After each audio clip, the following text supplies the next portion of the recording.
सुप्रभात। आप लोगों का स्वागत है हमारे YouTube चैनल में। और मैं आज अपना नाम नहीं बताना चाहूँगा या अपने YouTube चैनल का भी नाम नहीं बताना चाहूँगा।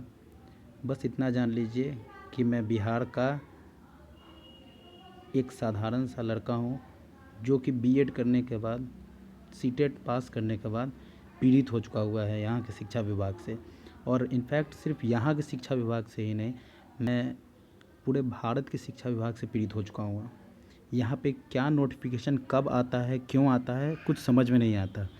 दोस्तों, मैं आपको ये भी बताना चाहता हूँ कि मैं ना ही रेगुलर बीएड के ख़िलाफ़ हूँ, ना ही रेगुलर डीएलएड के ख़िलाफ़ हूँ, ना ही एनआईओएस से पास करने वाले डीएलएड के ख़िलाफ़ हूँ। मेरी अर्ज़ी बस भारत सरकार से है, बिहार सरकार से है, और मैं बस कुछ अपने प्रश्नों का उत्तर जानना चाहता हूँ यूट्यूब के माध्यम से कि आखिर ऐसा क्यों हो रहा है।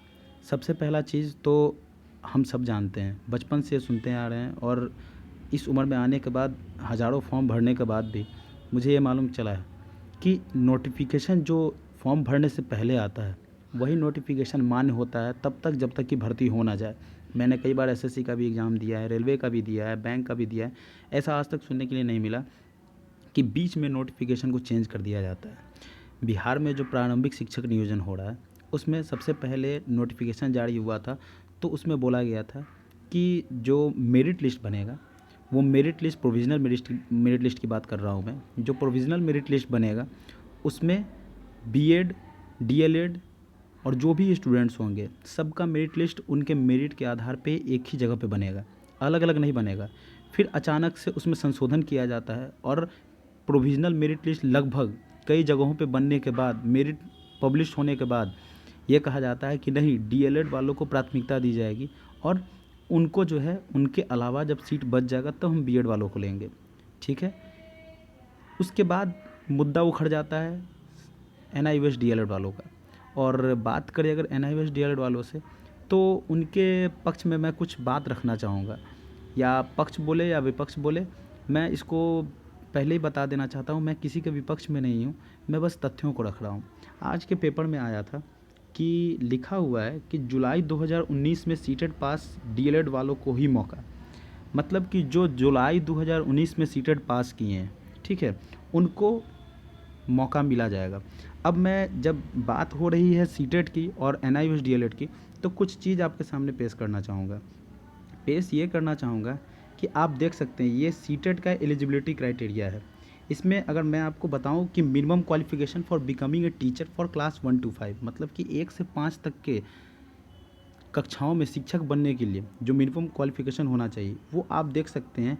किसी भी पैरे में कहीं भी ऐसा नहीं लिख रहा है कि एनसीटीई से मान्यता प्राप्त 18 महीने का कोर्स करने वाले जो हैं वो डीएलएड हो या फिर बीएड हो वो क्वालिफाई माने जाएंगे सीटेट में। और ये सीटेट जो जुलाई 2020 का है, जब जुलाई 2020 में ये नियम नहीं निकला तो उससे पहले वाले सीटेट में कहाँ से निकलेगा। तो इसका मतलब तो ये माना जाए कि जो सीटेट जुलाई 2019 में बच्चों ने पास किया है एनआईओएस डीएलएड के थ्रू, उनका सीटेट मार्कशीट और सीटेट एलिजिबिलिटी मार्कशीट जो होता है वो दोनों इनवैलिड है। फिर सरकार इन्हें कहाँ से भर्ती में मौका दे रही है? सबसे पहला सवाल ये है। दूसरा सवाल ये कि पेपर में ही आया था कि टीईटी की अर्हता में भी 2 साल की प्रशिक्षण डिग्री अनिवार्य। 18 माह का डीएलएड करने वाले टीईटी नहीं दे पाएंगे, मतलब कि जब टीईटी दे नहीं पाएंगे तो उनका टीईटी मान्य कैसे हो गया। मैं उनके डिग्री को अमान्य नहीं घोषित कर रहा हूँ। एनआईओएस से डीएलएड करने वाले बिल्कुल उनका डिग्री मान्य है, और वो भी ये बात जानते हैं कि एनआईओएस से डिग्री लेने वालों को क्यों डिग्री लेने की नौबत आई थी, क्योंकि जो 2011 और 12 में जो प्रारंभिक शिक्षक नियोजन हुआ था उसमें बहुत सारे ऐसे बच्चे थे, बहुत सारे ऐसे टीचर थे जिनके पास कोई डिग्री नहीं थी, वो डायरेक्ट 12th के बेसिस पे ज्वाइनिंग हो गया था उनका। तो उनको गवर्नमेंट ने मौका दिया था कि आप जो है 18 माह का डीएलएड कोर्स करके जल्द से जल्द प्रशिक्षण लें। वो इन सर्विस था, इन सर्विस के लिए था, ना कि फ्रेश बहाली के लिए था। और ये कई बार एनसीटीई ने भी कहा हुआ है। मैं एनसीटीई का जजमेंट आपको पढ़ा देता हूँ। यहाँ एनसीटीई का जजमेंट है, मैं आपको बता दे रहा हूँ।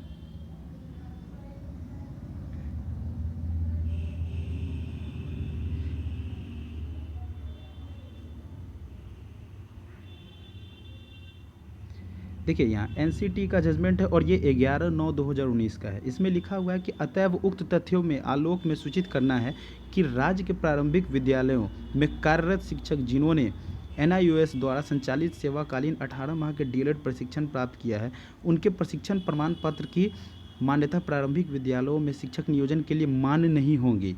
जब एक बार एनसीटी ने ये बोल दिया कि ये मान्य नहीं है, फिर एनसीटी इस 3 लाइन के चीज़ को लिखने में 3 मंथ का समय लगाती है। मतलब कि प्रारंभिक शिक्षक नियोजन स्थगित फरवरी में गई थी और उसमें जो है उसका एनसीटी से जवाब मांगा गया था, तो उसको 3-3.5 महीने लग गए ये जवाब देने के लिए शिक्षा विभाग को कि आखिर अब मान्य क्यों है। और अगर मान्य है, अगर मान्य है तो मैं एचआरडी मिनिस्टर से ये पूछना चाहूँगा कि किस संशोधन के थ्रू, किस आरटीई एक्ट संशोधन के थ्रू इसको मान्य करार दिया गया है फ्रेश बहाली के लिए।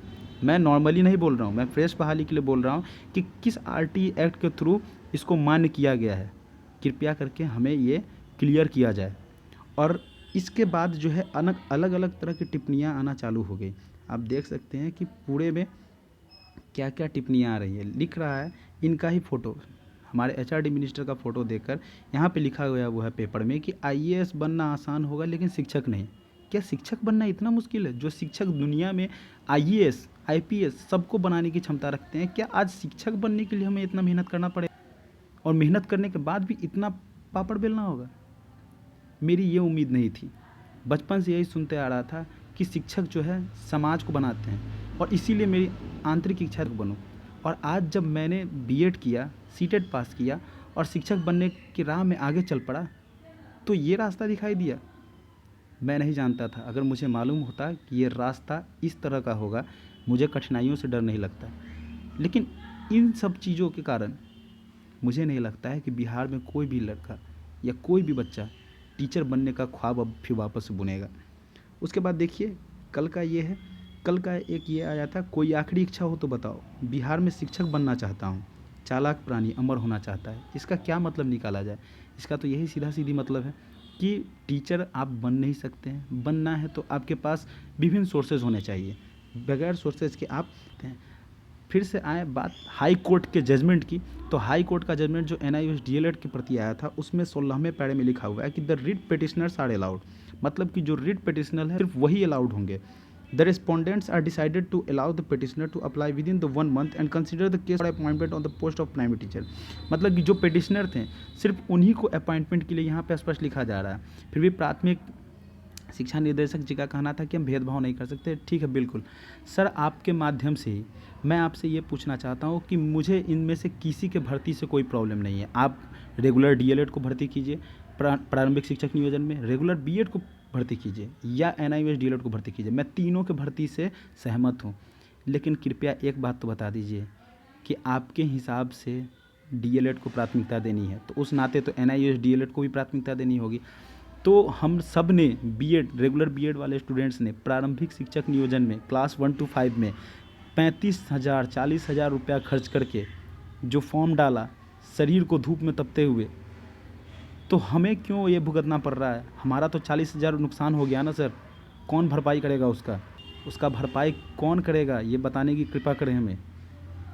आखिर हमने जो 40,000 रुपया खर्चा किया, ठीक है, आप उसी समय बोल देते हैं कि आप बीएड धारी हैं, आप बीएड किए हुए हैं, आप प्रारंभिक में फॉर्म ही मत भरिए, आपको नौकरी नहीं होगी। तो हम नहीं भरते। आज आप भरने के बाद, प्रोविज़नल मेरिट लिस्ट निकलने के बाद, सारे पंचायत में, सारे ब्लॉक में प्रोविज़नल मेरिट लिस्ट जो था बीएड डीएलएड का एक साथ निकला हुआ था। ये निकालने के बाद आप अचानक से संशोधन करते हैं, बीच में संशोधन करते हैं जो कि अब अवैध है, अमान्य है, और तब आप बोलते हैं कि नहीं, ये जो है डीएलएड वालों को ही मिलेगा। जबकि हाई कोर्ट ने बोला है ये चीज़ कि डीएलएड और बीएड दोनों का प्रशिक्षण मान्य होगा। तो मान्य होगा तो एक बात बताइए आप मुझे, सीधा सीधी शब्दों में अगर हम आपसे पूछें तो आप ये बताइए कि एक डीएलएड प्रशिक्षित विद्यार्थी जो कि 45% लाता है और एक बीएड प्रशिक्षित विद्यार्थी जो कि 90% मार्क्स सिक्योर करता है, उस 90% सिक्योर्ड मार्क्स वाले स्टूडेंट को नौकरी नहीं होगी टीचर में, और एक 45% मार्क्स सिक्योर्ड स्टूडेंट को नौकरी होगी। ये कहाँ का जायज़ है सर? अगर आपको गुणवत्ता शिक्षा को आगे बढ़ाना है तो फिर इस तरह के बातों से आपको उबरना होगा, आपको जवाब देना होगा। मैं सिर्फ अकेला का बीएड स्टूडेंट नहीं हूँ, मैं उन लाखों बीएड धारियों की तरफ से बोल रहा हूँ आज कि कृपया करके सर इन सब चीज़ों को क्लियर किया जाए। और मैं आपसे विनम्र विनती कर रहा हूँ, अर्ज़ कर रहा हूँ कि कृपया करके हम लोगों को सर बीएड इस प्राथमिक शिक्षक नियोजन में आप बीएड डीएलएड सबका साथ में मेरिट बनवाएं सर, और बीएड धारियों पे भी कृपा करें। आपका बहुत बहुत उपकार होगा हम लोगों पे सर।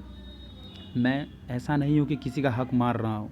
अगर मुझ में मेरिट होगी तो मैं बीएड धारी हूँ या डीएलएड धारी हूँ या एनआईओएस डीएलएड धारी, मुझे नौकरी मिलेगी। लेकिन मेरिट तो एटलीस्ट कम से कम आप मेरिट के आधार पे तो बना ही सकते हैं ना सर। जिनका परसेंट हाईएस्ट होगा उनको ही नौकरी मिलेगी। आखिर 90,000 शिक्षकों की बहाली होती है, 90,000 में सिर्फ क्वालिफाइड ही क्यों ना हो, बोनाफाइड ही क्यों ना हो, ऐसे स्टूडेंट्स को क्यों लिया जाएगा जो 40% ला के मार्क्स सिक्योर करके जा रहे हैं टीचर बनने? ऐसे स्टूडेंट्स को क्यों नहीं लिया जाएगा जो 90% मार्क्स लाए हुए हैं? सर मैं एक बार और आपसे हाथ जोड़ के विनम्र विनती कर रहा हूँ, कृपया सर बीएड धारियों को भी, बीएड डिग्री धारियों को भी सर इस प्राथमिक शिक्षक नियोजन में, जब आपको मेहनत तो उतना ही होने वाला है सर। जब एनआईओएस डीएलएड को आप शामिल कीजिएगा तो आपको प्रोविजनल मेरिट लिस्ट वापस से तैयार करनी होगी। तो सर क्यों ना सर इस बार एक अच्छे काम का प्रयास किया जाए सर। आपके कारण हज़ारों माँओं का सपना सच होगा जो अपने बच्चे को शिक्षक बनना देखना चाहती है सर। मैं और किसी चीज़ की बात नहीं कर रहा हूँ, मैं आज एस्टेट की भी बात नहीं कर रहा हूँ जिस एस्टेट को बिना किसी कार के कैंसिल कर दिया गया। सर मेरी अर्जी बस ये है सर कि बचपन से जो सपना मैंने देखा है सर, उस सपने को कृपया करके पूरा होने दीजिए सर। जो नोटिफिकेशन आपने फॉर्म भरने से पहले निकाला था सर, उसी नोटिफिकेशन कीजिए। और बीएड डीएलएड और एनआईएस डीएलएड सारों का एक जगह पे ही मेरिट बनवाइए सर, अलग अलग मेरिट मत बनवाइए, नहीं तो हम लोग इसी तरह से बेरोज़गार रह जाएंगे। और जो बिहार के, भारत के अच्छे स्टूडेंट्स हैं जो टीचर बनने का ख्वाब देख रहे हैं, वो बेरोज़गारी के कारण मार खाते फिरेंगे। और मुझे नहीं लगता है कि बिहार या फिर किसी स्टेट, किसी भी या पूरे भारत के किसी भी आदमी को ये सुनना पसंद होगा कि हमारे स्कूल के, हमारे विद्यालय के जो टीचर हैं वो 40% 45% पर यहाँ ज्वाइनिंग किए हैं, और जो 90% वाले हैं वो घर पे बैठे हुए हैं, वो बेरोज़गार हैं। अतः सर मैं आपसे विनम्र विनती करता हूँ, चाहे वो शिक्षा मंत्री हो, चाहे वो प्राथमिक शिक्षा निदेशक हो, या फिर वो एचआरडी मिनिस्टर हो, मैं किन्हीं का नाम नहीं लेना चाहूँगा। मैं बस आपसे विनम्र विनती करता हूँ कि एक उपकार बस बीएड प्रशिक्षण धारियों के ऊपर उपकार कीजिए कि कृपया करके उन्हें भी मौका दें। आप मेरिट बनवा ही रहे हैं तो प्रोविज़नल मेरिट लिस्ट का वापस से प्रकाशन करवाएं और एक साथ ही करवाएं, ताकि जो भी बोनाफाइड हो, अगर मुझ में क्षमता होगी, मैं बोनाफाइड होऊंगा तो मुझे भी नौकरी मिलेगी। और नहीं तो मैं आपसे एक बार भी बोलने नहीं आऊँगा कि सर मुझे नौकरी चाहिए, मेरा परसेंटेज कम है, तब भी आप मुझे नौकरी दे दो। इन्हीं कुछ चंद शब्दों के साथ मैं अपने बातों को पूर्ण विराम दे रहा हूँ। मैं आपसे ये भी नहीं कहूँगा कि आप मेरे चैनल को सब्सक्राइब करें, बेल आइकन को दबाएं या वीडियो को लाइक करें। अगर आपको इच्छा हुई तो बस मेरे ये संदेश को शेयर कर दीजिएगा, ताकि जिन तक मैं बात ये पहुंचाना चाह रहा हूं उन तक ये बात पहुंच जाए। आप लोगों का बहुत बहुत धन्यवाद। और कृपया इस बालक जो कि टीचर बनने की होड़ में निकला हुआ है, उस पर अपना दया दिखाएं। बहुत बहुत धन्यवाद।